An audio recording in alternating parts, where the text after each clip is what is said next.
This is 100.1 FM KRUU Radio, Fairfield, Iowa, and my name is Cecil Plout. This afternoon we will be looking into and exploring some very interesting parallels found between ancient Greece, the phenomena of cult hero worship and modern-day sports fans, and the adulation for their favorite stars. Specifically, we will be looking into Michael Jordan, who is considered by most to be the greatest basketball player of all time. I was also fortunate enough to speak with Dr. Kevin McGrath. Professor McGrath is an associate of the Department of South Asian Studies at Harvard University and teaches the ancient Greek hero at the Harvard Extension School, amongst other courses. The following are excerpts from my conversation with Professor McGrath. The idea of the fan for an athlete is akin to the devotee who worships the statue of a successful athlete.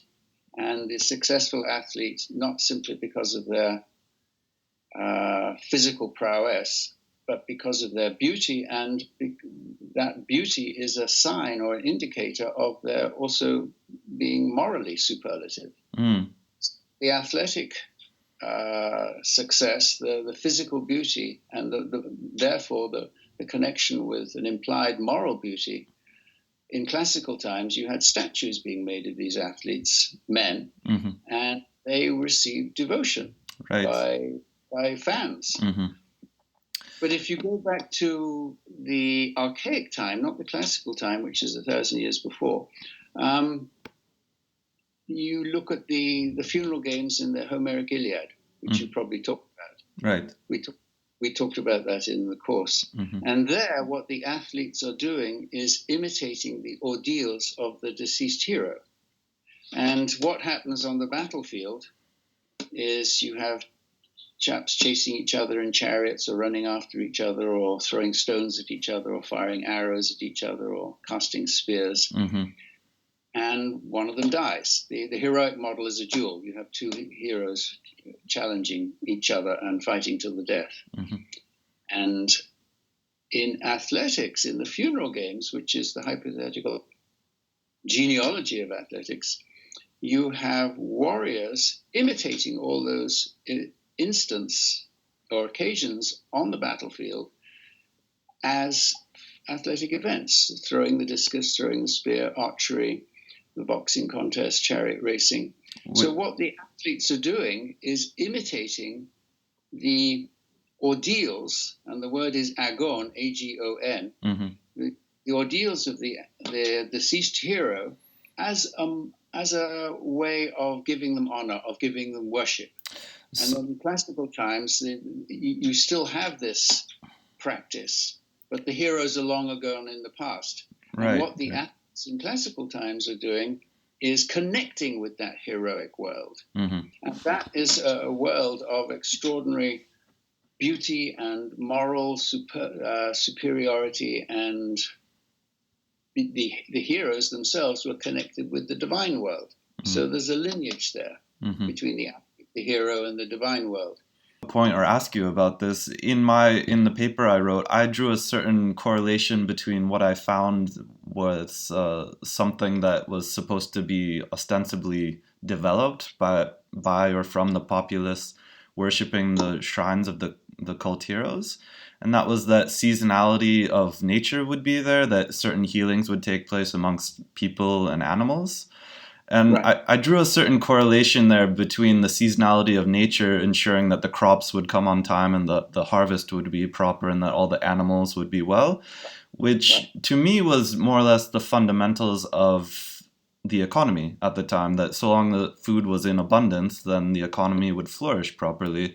And I drew a certain correlation there between, say, Michael Jordan, who was the primary topic of my paper, and the sort of worship, quote unquote, that people, or the veneration generated towards him, which generated an enormous economic impact within the city of Chicago and beyond.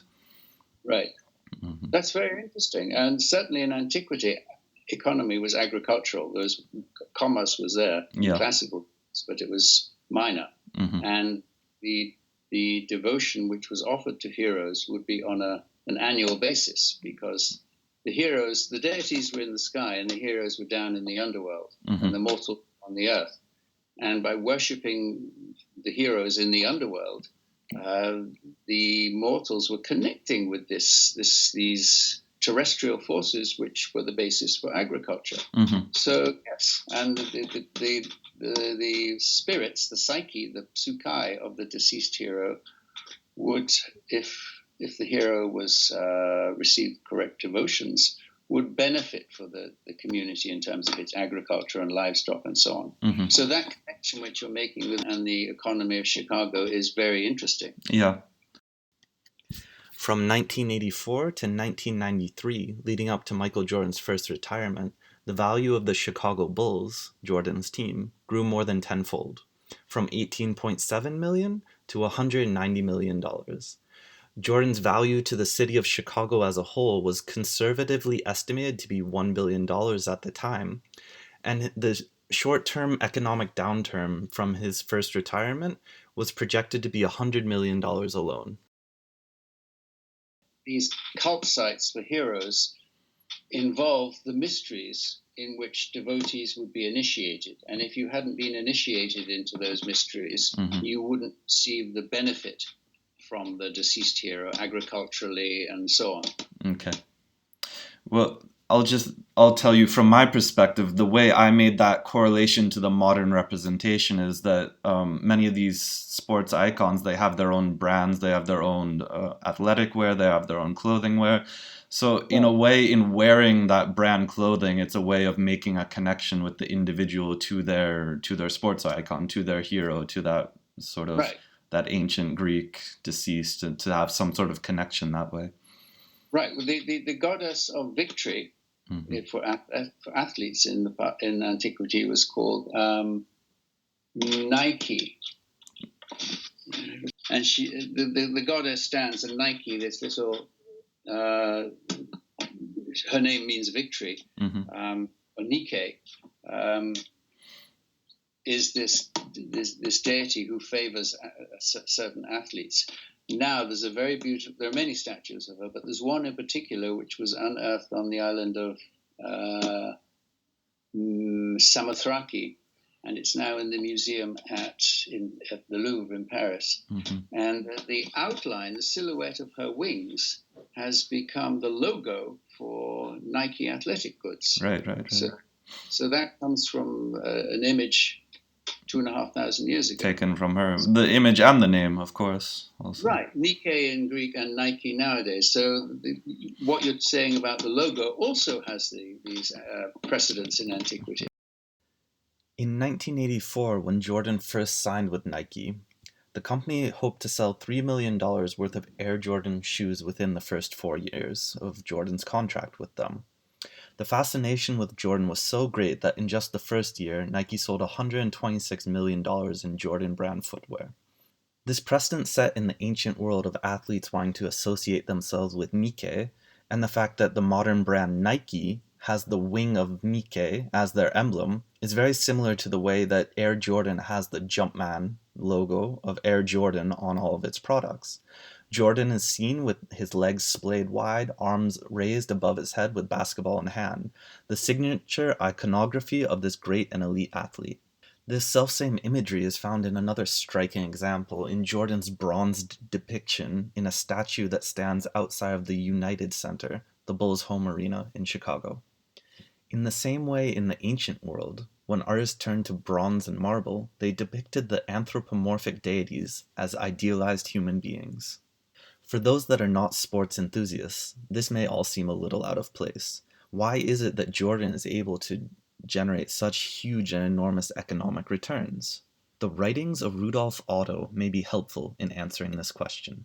Otto introduced the concept of the numinous, which is an experience of oceanic wonder as little as possible qualified by other forms of consciousness. Otto states that if one has not had a similar such experience, it may be difficult, if not impossible, for one to be able to relate to such experiences. When an elite athlete performs at a very high level, it creates this oceanic experience of wonder, a religious experience, if you will, which if you have not ever had the experience of, you might rightly be mystified by. In the case of Jordan, there is truly no rational explanation for why a man who can jump high and far, and hang in the air longer than others would generate hundreds of millions, if not billions of dollars in economic returns. And yet for hundreds of millions, if not billions of fans around the world, the numinous experience of Michael Jordan as one who inspires awe, fear, dependence, and blank wonder, but at the same time invites fascination and attachment, is all too real a phenomena in the self-same manner recorded by the Greeks millennia earlier. In this way, we can see the perennial nature and similarities between the ancient Greeks, their cult hero worship, and modern sports icons, as exemplified by Michael Jordan. This has been Cecil Plout with KRUU Radio, and I'd like to thank my guest this afternoon, Dr. Kevin McGrath, for joining me, and I'd like to extend an extra special thank you to all of you, the listeners, for tuning in.